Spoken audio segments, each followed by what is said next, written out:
Hey, what's up, ladies? Thank you for joining me for another episode of To the Core, my Friday episode of the Revitalized Womanhood podcast. I am still in Costa Rica. We are in Ocotal Beach, and I wanted to jump on and record as per requested. I had one of my newest members, actually before she was even a member, she reached out to me and said, have you ever thought about or considered doing a weekly episode like Ryan's Order of Man Wednesday episode, his Ask Me Anything episode that he does with Sean Villalobos and Kip Sorensen. And I was like, oh, wow, I'm already doing 2 episodes a week. Adding a whole nother episode would be way too much for me. But thank you. I'm so glad that you love that episode. I know a lot of people love that episode from Ryan. And I thought, well, I could maybe incorporate it. I could incorporate the new episode as one of my To the Core episodes. So here is the first ever Ask Me Anything. I'm actually wanting to bring on kind of like a co-host for this. I've reached out to Kelly Schmigdal of Kelly from episode 3, and she is excited about it. I think she'll be really fun to have on with me. I have asked Trish Mickler if she'd be interested in doing that with me, and she said she would, so I'm really excited about that. However, I'm sorry for this one. It's just me. I hope it sounds okay. I hope it goes okay. I hope it doesn't make you guys be like, never mind, we don't like it. Never mind, we'd rather you just stopped and we didn't have to do that again. Please, Gina. So for this one, I will try to keep the questions. I sorted through a few of these that I had screenshotted, and I'll maybe stick to the ones that kind of are easier for me to pay more attention to, just me and not... There's a couple of these that I'm like, ooh, I would really love to have a co-host for these specific questions because they are too good. They're too good. They're not just about me, so I would really love to wait for that. So we will do one of these. I'll try. I'm not going to make a total commitment. I will do my best to do one of these every month. We'll see how it goes. Maybe that will be the beginning and it would push through the 3rd episode, but we'll see. We'll see, right? So we're still out traveling, and if you're watching this on YouTube, I have my hair actually done. I actually look like I attempted to do something with myself today, which once I get outside and once I'm out here in the humidity and the warm air and the breeze, I'm like, why? It's so silly. It's so silly to even attempt this. My hair should just be up in a ponytail. That's just how it should be. That's how it should go. All right. Well, we are jumping in with... This one's from our Facebook group, and I guess I should actually ask people if they want me to share their name first. So maybe let's not. For this episode, we're not going to do that, and then I will go in and make sure everyone knows that I will be saying names, and if they don't want that, they need to let me know to keep it anonymous. So for this episode, I will not, but you gals will know who you are, who asked the question. This one is from the private Facebook group, the Revitalized Womanhood private Facebook group. So it says... You have 3 handsome boys. Did you ever experience gender disappointment? It's funny. I read that out loud while the Micklers were here, and Ryan laughed. And I was like, that's interesting because that's a man opinion, right? And yes, I did have gender disappointment. And not to say that I don't love all my boys and I love being a boy mom. But there was a minute, and you can actually see it. It's posted on Pure Imperfection. If you go back and look at my gender reveal video, I kind of, it stumps me. It stops me in my tracks, especially because I would have gone to Vegas and put $1 million on red that it was a girl. It was completely opposite. My pregnancy was completely opposite from my other 2 pregnancies. My other 2 were very similar. No morning sickness. I had weird, not even weird cravings with Castle. I really always wanted root beer. Always. I always wanted root beer and I always wanted watermelon. And with Hayes, I always wanted Sprite, which is super funny because I hate Sprite. It's so disgusting. And do you want to hear something even more weird? As children, that's what they ask for in restaurants. Castle always wants a root beer and Hayes always wants a Sprite. How weird is that? Is that not weird? I swear there's something to that. But anyway, that's just a funny story. But with this one, oh my gosh, and I don't know if it was my age It probably was because he's a boy, so it has nothing to do with the different gender. But I had, and when I was pregnant with my other two, I didn't know I was pregnant. I was trying for them, so I was taking tests at the appropriate time to take them, so I just knew. But there was nothing else that made me think I was pregnant. With Locke, with my third one, let me preface: there's a 6-year gap. There's a 6-year gap between those kids. And I was 39. Anyway, so with Locke, I knew. Oh my gosh, we were in quarantine. We had just started quarantine. He was not a COVID baby. We actually came home the end of December of 2019, specifically with the intention of getting pregnant, and put our kids in school in January, went on with our life. Rick and I had a wild weekend in Vegas in February, and I'm thinking that's where it all began. But we made the deal as well to not try. You know what I mean? Like, not put any pressure on ourselves for this baby. He was just going to be, if it happens, it happens. If it doesn't, it doesn't. No matter what, whatever. It'll just be fun. And because Castle and Hayes were different. Castle was conceived in anger. I mean, I had been watching my temperature. Because it had taken us like 5 months. I was getting pretty nervous with him. And Hayes was a few months as well, so it was a little frustrating, but that's of course awful for me to say because we are going to have a guest on here. I've already lined her out, and I'm so excited to talk to her. But anybody who has had fertility problems, my best friend is going through it. It's so painful, and I can't even imagine, because just the fact that they took that long for me was scary and heartbreaking, and I have enormous love for those women. Anyway, I digress. I'm sorry. So for this baby, we had just gone into, all of a sudden March hits and they're like, oh, we're in lockdown, boom. And we're like, what is happening? So of course we were up in Rick's parents' cabin up on their property in New Harmony. That's where we quarantined. And kind of a funny but not funny story, but I had just purchased a big old jug of Tito's because I was into Moscow Mules at the time. And so we're like, oh, we're going into quarantine. Okay, well, let's get the stuff that we're going to need for however long. I mean, whatever.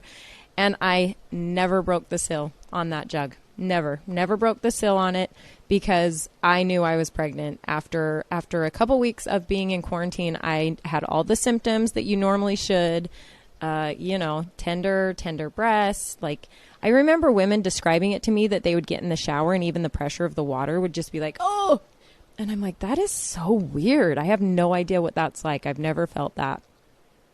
And with this baby, it was. And so when Rick was like, what's going on? And I'm like, I'm pretty sure I'm pregnant. And he's like, you don't know? And I'm like, well, I don't have any tests up here because we're in quarantine. I didn't buy pregnancy tests before we came into quarantine. And he's like, well, we should probably go look. And I'm like, oh, how did that happen so fast? Holy cow. So yeah, I was pregnant right away. And thank the Lord, I think I'm the only person on the planet that says, thank goodness for COVID and quarantine, because we were supposed to go on a trip to Machu Picchu in May. And I had morning sickness. I would just remember just being on the couch, just like, nope. Oh my gosh. And I never threw up. It wasn't like that. I was just nauseous all the time. And I feel so bad for women that get sick. I was never sick with my other two. So things like that were happening to me I was like, this is a girl. It's gotta be a girl, And anyway, so nowadays, in case you older gals don't realize, you ladies that are out of your giving birth to babies eras, you can actually find out the gender of your baby at like 8 weeks now with a blood draw, because they're testing for the chromosome. So obviously, if you have the male chromosome, you are having a boy, right? Because I cannot physically have the male chromosome. So we were in quarantine. We asked Rick's cousin to bake us a couple cakes. She did such a good job. They were so cute. I threw together a cute little gender reveal, and boom. Sure enough, it was a boy. And you can see my friend actually framed the video of us finding out, and my face, if you're watching on YouTube, was just like, like, how, and it wasn't that I was sad. It was just, I was shocked because I was like, I was certain. Like I said, I would have put $1,000,000 on red. It was a girl. So I did. I actually got done with the party and we were back up at the cabin and I went upstairs to the bedroom and I cried. I did. I cried. I cried for the things that I would never get to do, and not to say that we may not have another one or that we may not adopt a beautiful little girl or, you know, who knows what's going to happen with us. But in that moment, I gave myself time to feel my feels and I cried. I cried for the girl clothes, the pink, the prom dresses I would never get to buy with her, the wedding dresses I would never get to buy, the, you know, watching my daughter give birth to her first babies. You know, that it was, I did. And Rick came up and he was shocked. He's like, "Are you crying really?" And I'm like, "Yeah, you know, I'm sad. I'm just crying for memories that I hoped for and now I'll never get." And he says, "Okay." And I says, I'm not going to do it for very long. I need like a half hour to just cry it out. And that's that. And I moved on and it was great. And after that, it was, yay, we're having a boy and we're so excited. And oh my gosh, we could not love this baby more. I'm telling you, he is so fun and such a perfect addition to our family. And the boys are at such a fun age. So Castle's 11 and Hayes is 8, right? And Locke's 2 now. So we have basically little babysitters, and Hayes, oh my gosh, they are just little buddies. My buddy and me. Anyway, okay, so yes, I did for a moment experience gender disappointment, but moved past it, moved on, and love our baby boys. So here we go. All right. Do you guys have, so this one is also from the Facebook group, and it says, do you guys have plans to start traveling full time again? Here we are. Technically, it's not going to be full time like we did from 2017 to 2019. It's really going to be, especially with my business, and we have the cabin now, Elevation 40. If you've gone over to Pure Imperfection, I have highlight bubbles of the renovation of that and what that is. And we really weren't planning on buying that property. The whole plan was never to buy a property like that yet. We were always wanting to get back out and travel as soon as the world opened back up and everything was normal again. We were planning to just go back out and go travel. And so for us to buy that property, and now for us to have put a lot of money into that property and renovating that property, we're hoping to rent it out, like Airbnb it or VRBO it, or maybe like I've always wanted to do retreats there, not just for, I mean, this is even before I had Revitalized Womanhood, but I thought I could rent it out to other people for retreats, and I would love doing that, or rent it out for weddings. Oh my gosh, it's the most beautiful, beautiful location. So the mountain ranges all around it look basically like Zion National Park. So if you've ever seen pictures of that, or if you visited Zion, they are basically the backside of the Zion National Park mountains. They're called the Canaan Mountains, and they are stunning. It's just beautiful. It's so beautiful. So a wedding there would be my dream. We actually have a spot that is just a flat spot, and it's where our friend lands his helicopter when he comes and visits, or when he comes and takes us for rides. And I call it the wedding spot. So Rick calls it the landing pad. I call it the wedding spot because I envision just a beautiful wedding with the backdrop, and it's really fun. What was the point of that? Oh, traveling. Sorry. So because we've started all these new facets of our life, because we've started all these new adventures, and we're putting money into all of these new adventures, it's really cutting into the travel budget, which is hard for us. But we left. So we've been here for almost a month. And then when we get home, we stay out still. We go visit some friends in San Diego and go down to Yuma and go down to Mexico. And then we come home, and we were planning on leaving for Australia and New Zealand in March. We were planning to just pack up and go again. Excuse me. But we're kind of adjusting again. We're kind of feeling out where we are in our life, and what that looks like for us. And so maybe we'll be home for a couple months. We have trips. Like we get home from this for a couple days, and Rick and Castle and his dad go on a pig hunt in Texas. I have a trip planned to go meet up with Kelly and Trish and our friend Amy to go to Minnesota. We go spend July in Alaska.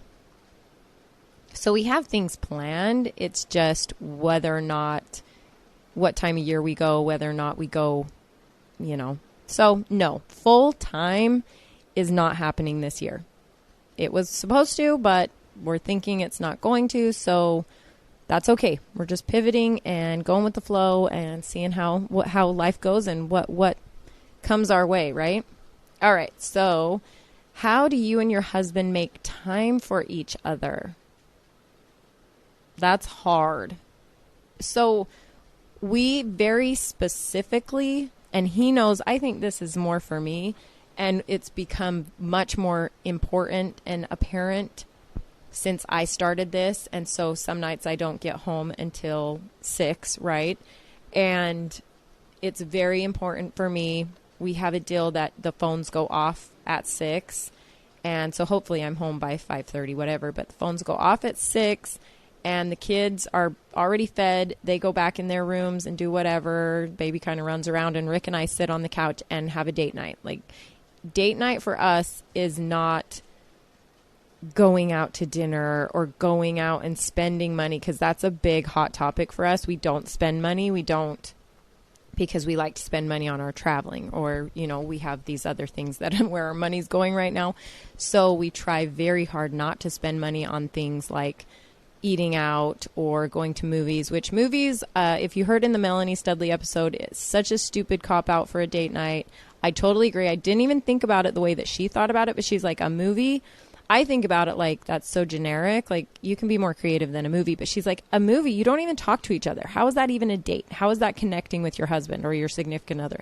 That's not, because you can't even talk to each other. You can't connect. And I'm like, oh yeah, duh. That's so true. So our thing is, if you've followed along long enough, you know that we do a food anniversary every year on our anniversary. And so we love watching food shows together. Like, we love Anthony Bourdain. We love, is it Andrew Zimmern? We love Guy Fieri. We really, really, really have been into Somebody Feed Phil Rosenthal. We're really into him lately since he's been out. He's been really fun to watch, and we go to a lot of the places. So we write down the places that look really good and look really fun, and we go to those places. So especially like the ones that are around the world, like we've been to a lot of the places that they've gone to around the world. So it's really fun. It doesn't stop us. So that's kind of our date night, is planning future date nights. Does that make sense? So that's an important time for us, is when we can be home together on the couch, having a glass of wine or whatever, and watching those shows, whether it's food shows or just like watching Yellowstone or watching shows together that we both enjoy, right? Okay, next question. What is the thing you each have to work on the most in your relationship? Oh, I should save this for when Rick records with me. Maybe we'll see if I can remember to come back to those ones. Maybe I'll highlight those and come back to them, do a full episode of relationship ones with Rick. But for me, I would say the thing I have to work on the most is trying to let myself relax and be not so stiff and rigid all the time. I think I am I overthink things, and Rick is always the funner parent. He's always doing fun things. He's always fly by the seat of his pants, and I am not. I don't know why. I'm so, I don't know. So I guess sometimes it comes off as bitchy, or it comes off as being a nag, and I don't love that. I'm aware of it.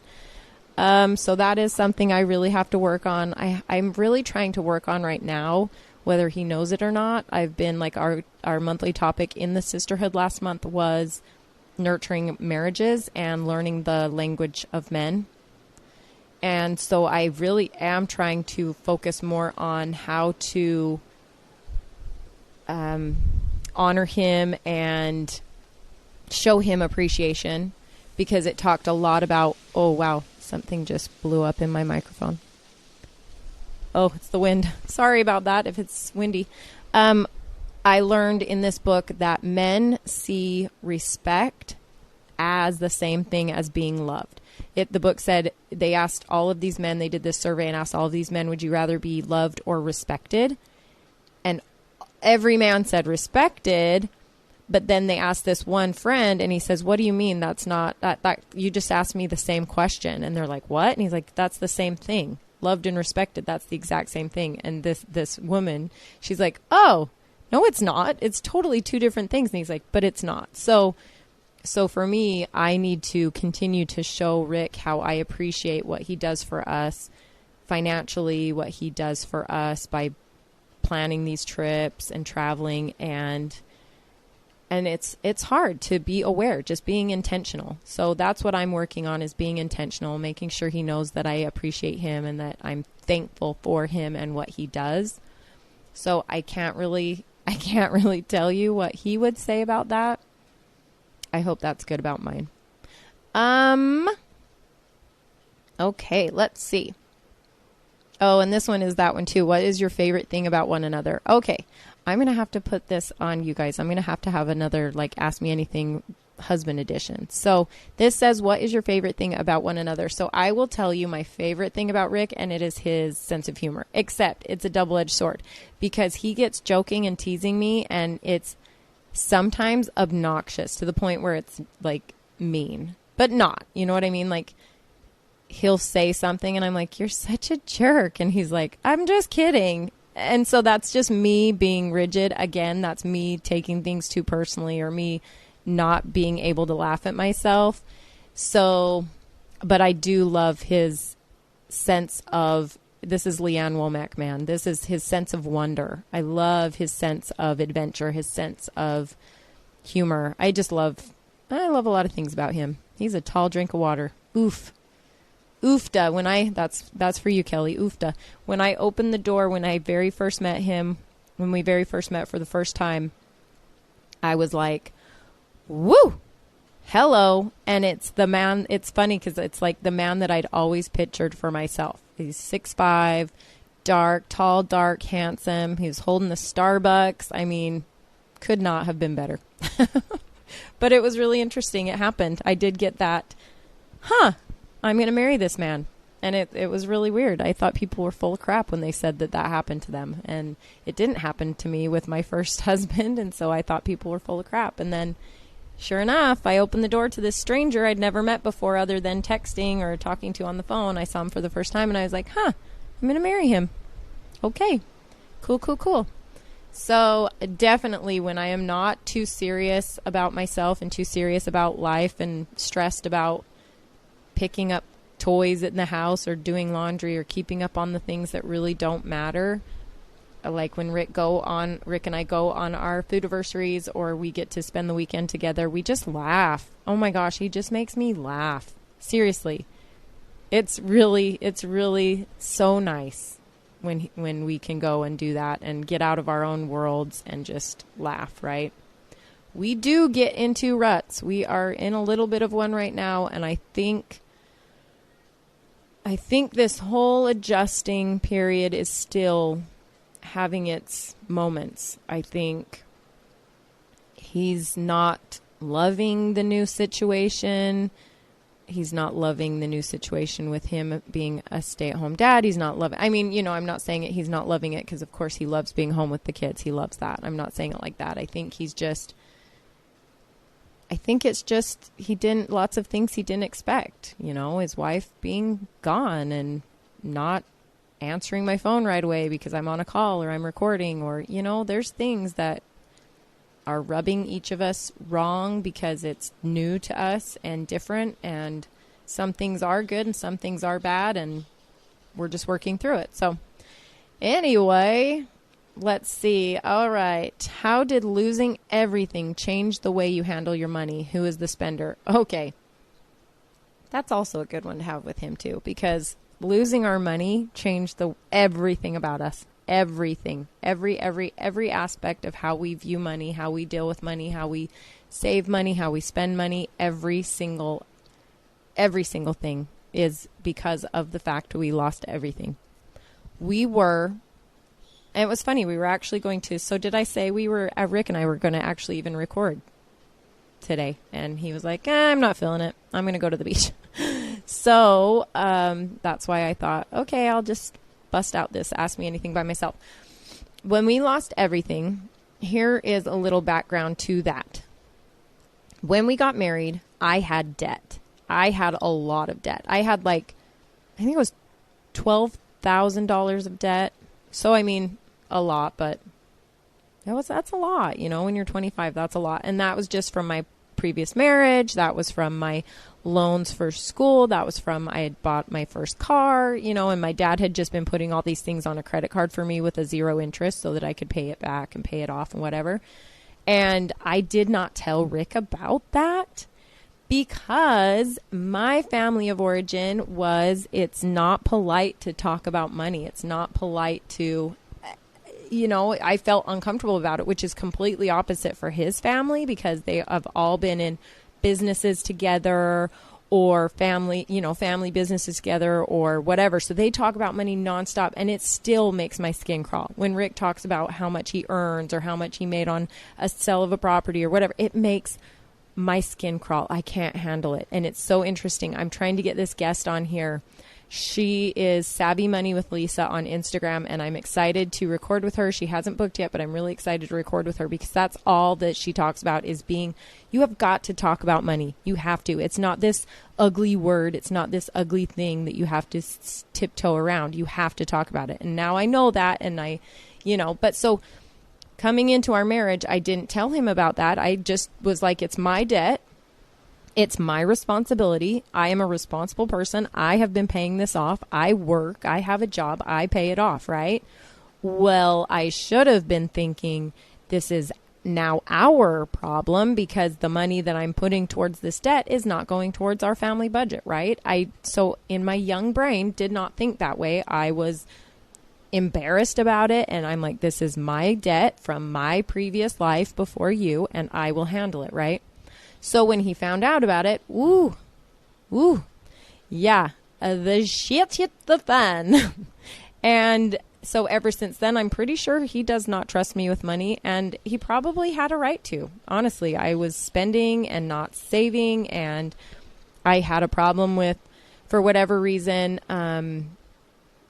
I wanted to be able to buy things like the designer jeans, or I wanted to have cute new outfit every weekend to go out in, or whatever, things that just really don't matter to me anymore. But so before we lost everything, we were doing really well. We were making a lot of money. I had a good job. His company was doing really well. But we were not saving anything. We were young and stupid. We were buying everything. We were financing everything, and just using the cash to go on vacations, to play, doing all the things. We thought it would never end, right? We thought this was just going to be amazing. So we were living like our best lives, and then all of a sudden the world fell out from under us. And luckily it took a couple years for us. So the recession started in 2008, and it didn't actually affect us until 2010. And that's when we lost everything. We had all of our vehicles, four-wheeler, everything repossessed. We had our home taken away. We had $650,000 in debt from the business that we could not let go. We had to pay that back because it was his parents had co-signed with their property. They had promised it, whatever, with their property. So we couldn't let that go. We had that debt. We had to pay it off. Also, with your vehicles, when they're repossessed, you have to pay off the difference. Like whatever your loan is versus what they get from auction for your vehicle, you have to pay that back. So we still had to pay $8,000 on our truck. We still owed $3,000 on our four-wheeler. We still owed $7,000 on our big dog chopper. We had all of this debt. So we had to get very, very tight. We had to get very tight because the only money that was coming in was my job as an emergency dispatcher.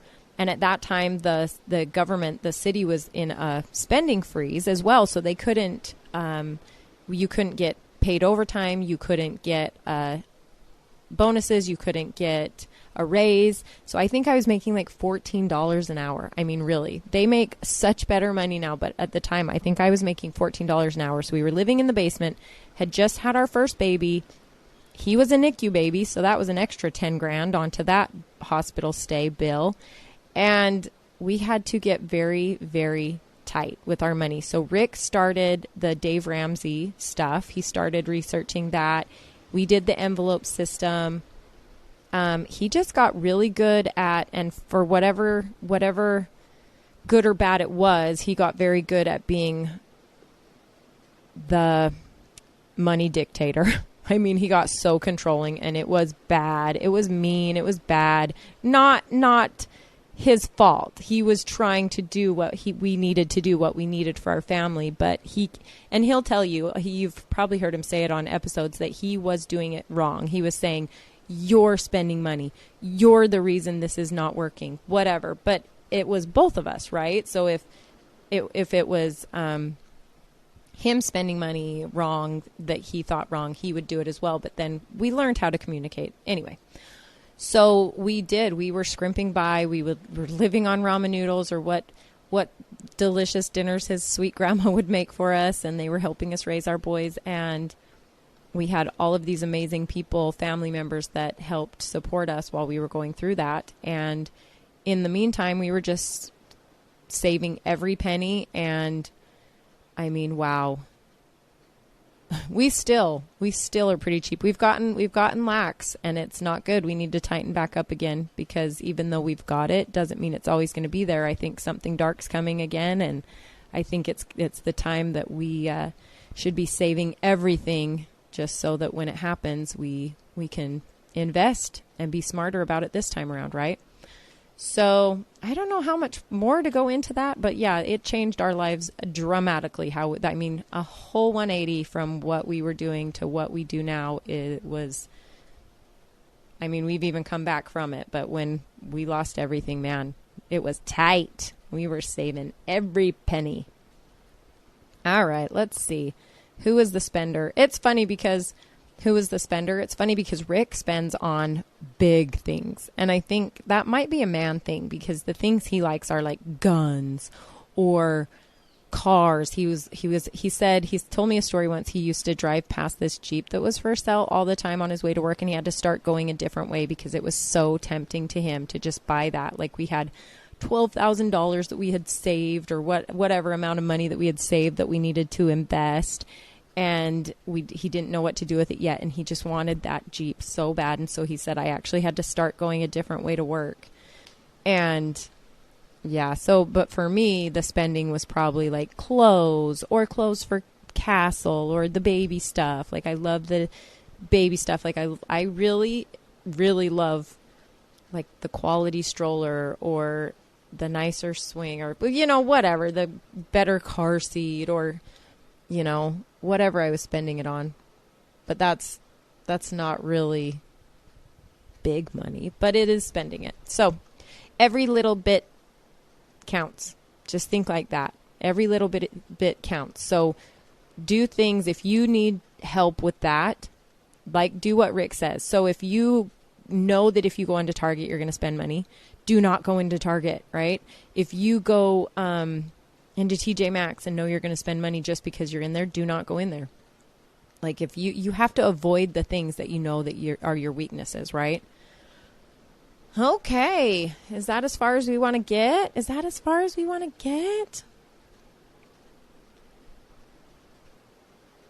Yeah, I think we're good. I think these other ones, I really, really, really, these are so good. And I really want to have a co-host when I talk about these other Ask Me Anything. So I will keep that up. If you are in our private Facebook group over at Revitalize Womanhood, I will post something there that's in the pinned, so it'll always be there. You can leave questions for the Ask Me Anything episodes. Also, if you're not already a part of that private Facebook group, run over there and become part of that. What else? Go sign up for my weekly newsletter. It's just my thoughts and what's happening and the first to know of anything going on, all things Revitalize Womanhood. And thank you again. Thank you so much for joining me for another episode of my Friday podcast for Revitalize Womanhood to the Core.